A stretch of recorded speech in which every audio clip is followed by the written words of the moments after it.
अब हम स्टार्ट करते हैं परसेप्ट्रॉन के साथ। परसेप्ट्रॉन्स क्या होता है, सबसे पहले बात कर लेते हैं कि एक बॉडी में आपका जो ब्रेन होता है या आपकी बॉडी जो होती है उसमें न्यूरॉन कैसा होता है। आपने देखा होगा कुछ इस तरीके का एक डायग्राम रहता है न्यूरॉन का।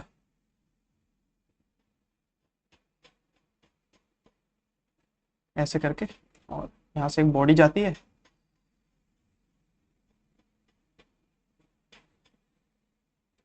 इन चीजों को कहते हैं डेंड्राइट्स, और ये होते हैं हमारे, इन्हें कहते हैं एक्सॉन्स। यस, इन्हें कहते हैं एक्सॉन्स।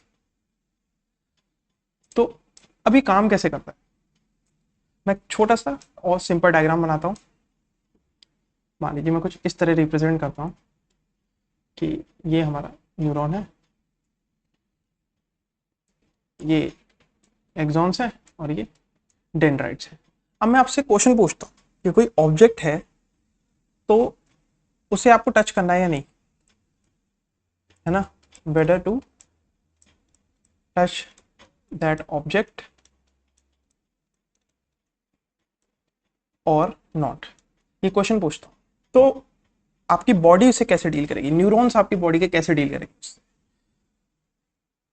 यहाँ पे आपका न्यूरॉन है, आपके पास उस ऑब्जेक्ट के कुछ फीचर्स आएंगे। फीचर्स क्या रहेंगे, उसके डायमेंशंस के, कितना बड़ा ऑब्जेक्ट है वो, डायमेंशंस और साइज जो भी कह लीजिए। फिर उसके बाद क्या कह सकते हैं, टेम्परेचर। यस, आपका यहाँ पे टेम्परेचर। और यहाँ पे क्या ऑब्जेक्ट नोन है या अननोन है।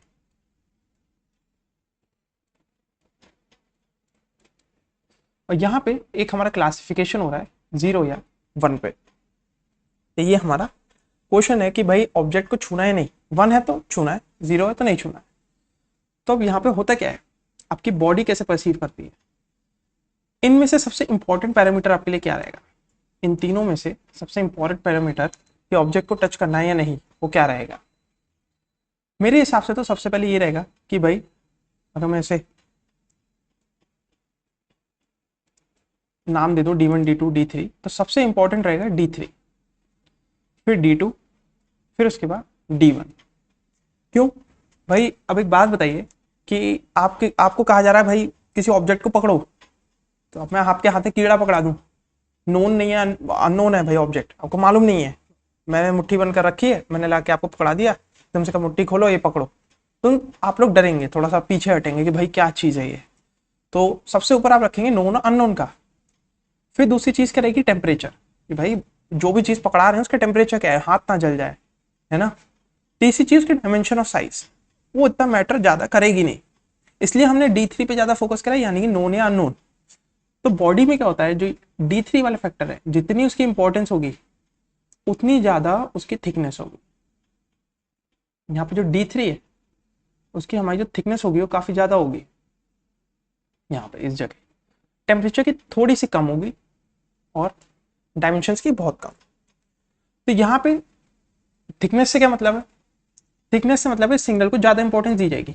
अगर ये नोन है, मान लीजिए ऑब्जेक्ट नोन है, तो मोस्ट प्रॉब्ली आप टच करने में रेडी हो जाएंगे, और आपको पता है कि टेम्परेचर कम है उसका, तो भी आप रेडी हैं कि भाई ओके क्लासिफाई एज 1, यानी कि ऑब्जेक्ट को टच कर लेंगे। ये है, नहीं तो नहीं करेंगे। तो ऐसे हमारा कुछ न्यूरॉन वर्क करता है। अब यही चीज हम लाते हैं मैथमेटिकली।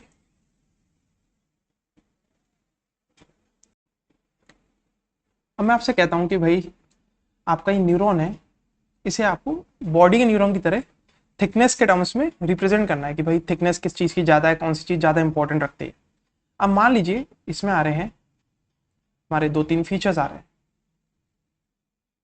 तो मैथमेटिकली आप थिकनेस कैसे दिखाएंगे। मैथमेटिकली थिकनेस दिखाने का तरीका है, मान लीजिए हमने फीचर्स की बात करी थी, वहां पर D1 D2 D3 थे, यहाँ X1 X2 X3 मान लिया मैंने, तो वहां पे थिकनेस की जगह आप क्या करिए, उन्हें वेट दे दीजिए। मैं कहूंगा यहाँ पे 100 है, यहाँ पे 5 है और यहाँ पे 0.5 है। एक्स की जो भी वैल्यू आ रही है उसे आप मल्टीप्लाई कर दीजिए 100 से, यहाँ पे x2 की जो भी वैल्यू आ रही है उसे आप मल्टीप्लाई कर दीजिए 5 से, तो आपको पता चल जाएगा कि x3 अगर जरा सा भी ज़्यादा हुआ, यानी कि मान लीजिए 2 रहा, तो जो वेट 3 और x3 है वो हमारा कितना हो जाएगा, 100 इंटू 2, 200, है ना। और वही चीज़ फिर हमारा x2 आ रहा है और वही वेट 3 आ रहा है, तो यहाँ पे 5 इंटू 2, इसकी वैल्यू कितनी हो गई, 10। तो ये तो भाई काफ़ी कम है, ऑब्वियसली बात है, थिकनेस कम है तो इसका इन्वॉल्वमेंट भी कम होगा। तो यही चीज़ हम ऐसे मैथमेटिकली रिप्रेजेंट करते हैं। ये तो हमारे फीचर्स की बात हो गई। अब इसको कुछ टर्म्स में लिखते हैं ढंग से, और यहाँ से आपका थोड़ा सा मैं कहूँगा कि आपको बेसिक शुरू हो जाएंगे थोड़े से एमएल के, जो कि इसकी बुनियाद है वो उसी पे बनी है। तो यहाँ पे मैं कहता हूँ कि भाई अब इसे रिप्रेजेंट कैसे करा जाए। रिप्रेजेंट कैसे करा जाएगा, weight 1 x1 plus weight 2 x2 plus weight 3 x3 plus कुछ बायस। बायस कैसे रहेगा, बायस के बारे में आगे चल के बात करेंगे, जब हम मल्टी क्लास क्लासिफिकेशन की बात करेंगे तब बायस की थोड़ी सी बात करेंगे। अभी फिलहाल के लिए कांस्टेंट मान लीजिए। कांस्टेंट कैसे, जो कि mx प्लस सी में रहता है, एक ये c कांस्टेंट हमारा। तो हमने वेट समझा दिया, अब ये वेट्स आ गए हमारे पास। अब हमें क्या करना है कि भाई ये 0-1 के बीच में हमें क्लासीफाई करके दे, ये चीज़ हमें 0 या 1 में क्लासीफाई करके दे कि भाई ऑब्जेक्ट को टच करना है या नहीं करना है। तो ये कैसे करा जाएगा, तो यहाँ पे हमारा थोड़ा सा लॉजिस्टिक का कंसेप्ट लगेगा। किसका, लॉजिस्टिक इक्वेशन। उसमें क्या होता है कि आपका ऐसी एक फंक्शन आता है, लीनियर कोई फंक्शन है, और आप क्या करते हैं उसे स्क्वीज कर देते हैं। स्क्वीज कैसे करते हैं, 0 से 1 के बीच में उसकी वैल्यू ले आते हैं। और वो कैसे लाते हैं, वो लाते हैं हम सिग्मोइड फंक्शन के थ्रू। सिग्मोइड फंक्शन क्या करता है, वो हमारा चलता है 0 से लेके 1 के बीच में, यहाँ पे 0 और यहाँ पे 1। आप कोई भी वैल्यू डाल दीजिए, वो आपको आउटपुट जो है, आउटपुट आपका आएगा 0 से 1 के बीच में। तो यही चीज जब हम इसमें पुटिंग करते हैं, जो हमारा लीनियर फंक्शन है, ये लिया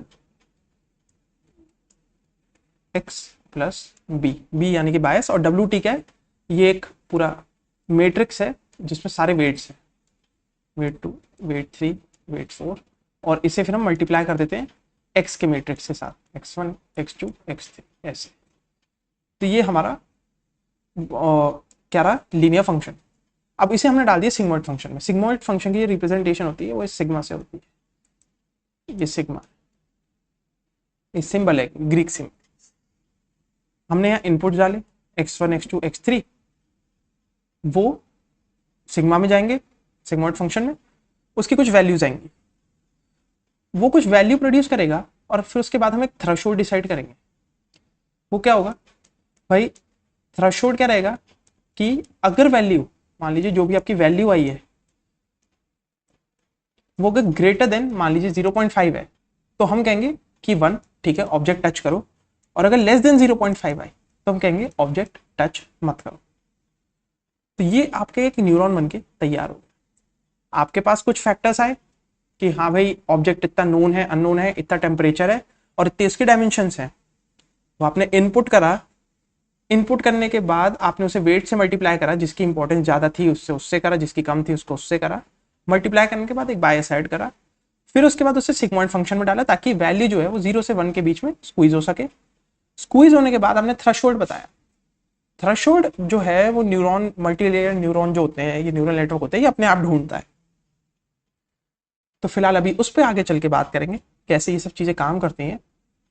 तो यहाँ पे 0 से 1 के बीच में स्क्वीज हुई, फिर कुछ थ्रेशोल्ड से ऊपर या नीचे रही, उस बात पे क्लासिफिकेशन हुआ कि भाई ऑब्जेक्ट को टच करना है या नहीं करना है। तो ये आपका एक मैथमेटिकल फंक्शन हो गया कि कैसे हम एक बायोलॉजिकल न्यूरॉन से हम मूव करें एक मैथमेटिकल न्यूरॉन की तरफ, मैथमेटिकल न्यूरॉन की तरफ। और ये जो सिस्टम था, ये जो चीज़ डिज़ाइन करी थी, ये भी दो बायोलॉजिस्ट ने करी थी और 1960s के अराउंड करी थी। लेकिन उसके बाद एक AI विंटर आ गया था, मेरे ख्याल से 90s के टाइम पे, 80s के टाइम पे आया था, 80s या 70s के टाइम में एक AI विंटर चला था, जिसमें ये एआई की सारी रिसर्च रुक गई थी। वो क्यों रुकी थी? क्योंकि हमारा जो मशीन लर्निंग है उसने स्पीड पकड़ ली थी। जो बेसिक मशीन लर्निंग एल्गोरिदम्स होते हैं, आपकी लीनियर रिग्रेशन वगैरह, लॉजिस्टिक, केएनएन, डिसीजन ट्रीज, ये सब चीजें आने लगी थी, तो इसकी प्रोग्रेस रुक गई थी। लेकिन फिर बाद में दोबारा से एक कोई कंपटीशन हो रहा था इमेज डिटेक्शन का, शायद गूगल ने ऑर्गेनाइज कराया था। उसमें जो न्यूरल नेट्स थे उन्होंने हर एक एल्गोरिदम को, हर एक क्लासिकल एमएल एल्गोरिदम को आउट परफॉर्म कर दिया था। तो उस वजह से उसके उसके बाद 2009-2008 से फिर से हमारा न्यूरल नेट्स ने स्पीड पकड़ ली, और धीरे धीरे आप देख ही रहे हैं कि आज के टाइम में एआई कैसे कैसे लाइफ में इंटीग्रेट होती आ रही है। तो अभी हमने परसेप्ट्रॉन की बात कर ली। अब नेक्स्ट लेक्चर में मल्टी क्लास क्लासिफिकेशन, और जब वो हो जाएगा तो हमारा एक परसेप्ट्रॉन पूरा कंप्लीट हो जाएगा, और उसके बाद हम मल्टी लेयर्ड न्यूरल नेटवर्क की तरफ मूव करेंगे, फिर उसे स्क्रैच से कोड करेंगे। फिलहाल के लिए इस लेक्चर में